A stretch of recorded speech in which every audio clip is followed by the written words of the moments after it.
I was given an envelope, and it was later on I found out that there was money in it, but it was not because I was a back member or whatever yet, because I was not at that time. At that last hearing, sabi ni Yusek Mercado, kung natatandaan ko, 9 envelopes yung natanggap niya amounting to 50,000 each. Sa inyo pong pagkakaalala, hanggang kailan kayo nakatanggap na envelope? Ilan?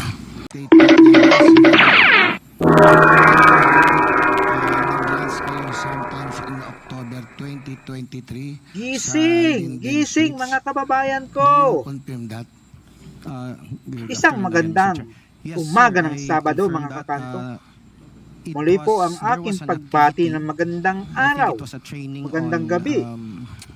Saan man dako ng mundo kayo naroroon ngayon. I'm just not quite sure about Kumusta the date, po but kayo? there was such an activity. October. October, sir. October, yes. Sa bidyong ito ay nais ko lamang ipahatid sa ating mga kababayan na di pa nakapanood ng House of Representatives hearings regarding public accountability ng mga government officials. And then, but we were in one Nakakabahala po and, ang yes, mga with nabubunyag two ngayon, others, lalo na sa me, paggastos Yusek ng Lo, mga and some other staff, sir. pondo ng bayan And during that meeting, according to Yusek ng matataas Gloria nating Mercado, nung last hearing opisyalis po, sa bansa, nilapitan daw siya specific ni Asik Munsaya. sa ating Vice Presidente. Usap-usap na tayo tungkol sa bilang para sa DepEd computerization Noong program nakaraang hearing for ng 2022. kumiting ito, According to pistulang her, kwento lamang po ang that ibinunyag statement ni was ex-Yusek made to Gloria her Mercado in ng your DepEd presence. na nakatanggap siya ng mga envelope I recall na may lamang in pera that buhat meeting sa that, tanggapan ng Vice then Presidente ASEC, o nooy DepEd please Secretary answer. na si Yes, sir. VP Sorry. Sara. Responsive to the question. yes, yes. Yes, sir. Yes, Akala sir. Yes, sir. ko ay paninira lamang ito, pero sa ano pagkakaalala ito? niya po, ano ang sinabi talaga, yung talagang salita ni Asik Munsaya? Ano po ang naintindihan? May isa na naman na high-ranking DepEd official ASEC, na we were nagpapatutuo discussing, I think na it siya was rin daw about ay nakatanggap the ng utilization sobre of ng mga pera the buhat funds kay for the VP procurement, Sara. sir.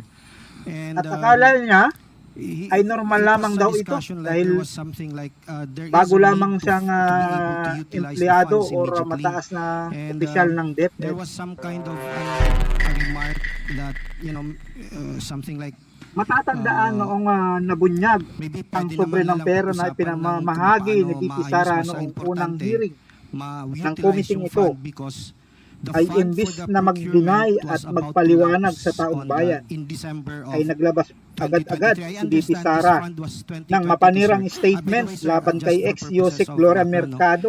I was quite new in the department. I just Tinanggal joined daw the niya ito department dahil sometime in nanunulisit January of sa this mga year. private companies At that time, na wala naman siyang you pahintulot. are already familiar with Mr. Munsaya. Kilala niyo na po siya as Assistant Secretary.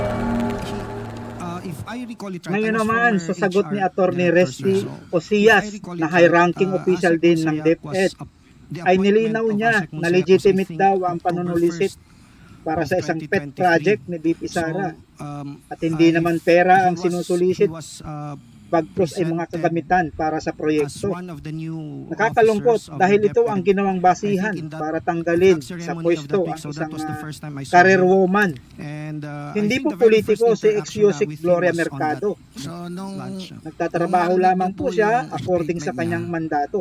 ni Asik At kung Munsaya, titingnan po what ang is kanyang your reaction? credentials o track records, ay well, malinis naman po siya I was at marami din siyang a achievements. bit surprised, but at the same time I was also amused, sir, because as a lawyer, Ang tugon if- naman if- kahapon ni VP I Sara thought it sa was huling just a hearing joke, ng House no? of The Representatives offhand remark ay on isang something press like talking conference about it.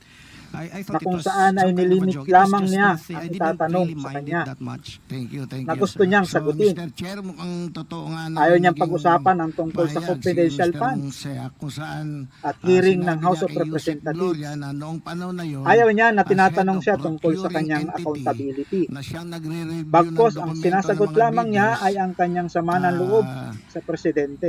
pinagsabihan niya nga Wala na namang kaming ituloy na pakialam lang. sa away nila. At kung saan hindi tinanggap ni Ang Yusek mahalaga sa Gloria mga yung tulad mungkahi kong na yun pangkaraniwang tao at, ay kasagutan dapat masunod yung kung tamang saan proseso. napupunta ang pondo ng Nakakapagtaka lang, bayan na galing sa Mr. tax Chair, na na ating pinagpawisan. si head ng procurement at malapit na kaibigan ni BP Duterte. Sino ang sinungaling? Na siya pang Si VP Sara ba? nagpahiwatig Na hindi may paliwanag kung paano ginastos ang pondo niya sa confidential fund o ang kanyang mga staff sa DepEd. Mr. Sayas, no hearing, sinabi din po Panoorin na lamang po natin ang pag-uusisa ni Honorable Rolando Valerianos sa committee hearing para may resibo po tayo.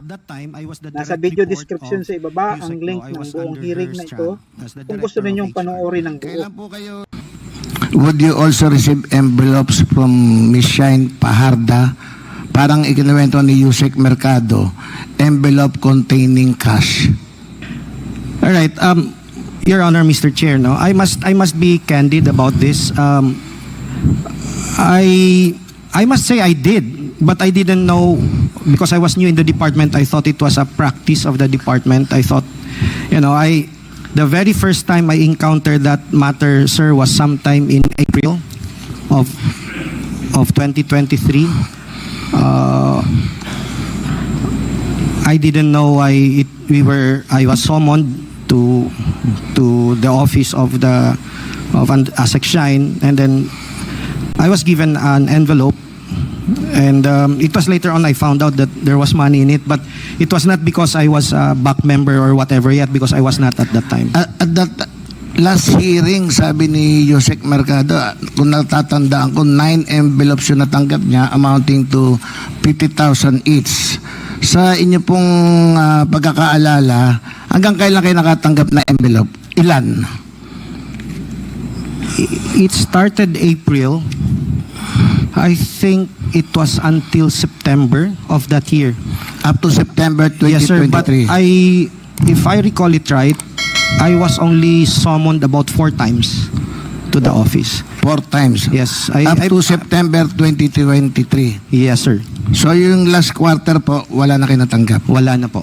Wala. So in other words, wala na kayong envelope na natanggap ng 4th quarter ng 2023. Tama po? Yes, sir. Mukhang sumakto Sa panahon na hindi na ginamit ng DepEd yung confidential fund for the last quarter nang pumuputok na issue ng confidential fund. Anyway, Mr. Osias, I think this was also mentioned by the BP in a press conference na magkano po pala yung laman? Magkano po laman ng envelope? I think it was something like between 12 to 15, sir. Hindi ko na matandaan yung laman talaga. 12 to 15,000. Very minimal amount, yes, sir. Okay. Mr. Osias, last week din po, after nung nandito si Yusek Mercado, meron din pong press conference si Vice President. According to the Vice President, nag-solicit daw po si Yusek Gloria from private companies using the name of the BP, which is supposedly the reason why she was let go. Kaya siya tinanggal. So, based po sa dokumento na inilabas, ito ay patungkol sa programang DepEd Guro. Are you familiar with that project? Yes, sir. I am familiar with the DepEd Guru project because I am supposed to be the project owner of that program, sir. Mr. Chair, can you explain to us briefly what this project is about? Early on, when I joined the department, about maybe a few weeks after I joined the department, and as normally done by former Yusek Glo, she would come up with a list of things for us to do. And I recall that there were tasks given to us. I think it was after she went on a birthday trip. By whom? There were about I'm sorry, sir. There were about 40 tasks that has to be accomplished by our strand, the HR and OD strand, including the other components of that strand, sir. So the HR strand or the HR OD strand and NAYAP and TEX, we had about 40 tasks. Out of the 40, there were about 27 that pertains to my bureau. So for HR and OD. And I recall that one of the priorities of that we were informed, no, by USEC Law, one of the priorities that we need to deliver as a strand is some kind of a chatbot wherein the secretary can connect directly with our teachers. Meaning that the idea was for her to be able to, for the teachers to be able to connect with her directly so that she can immediately respond to this With the concerns. secretary. Yes, sir. And there were 3 assigned to me, and the other 2 were a PDIS, we call it a PDIS, an information system on all the employees of the department.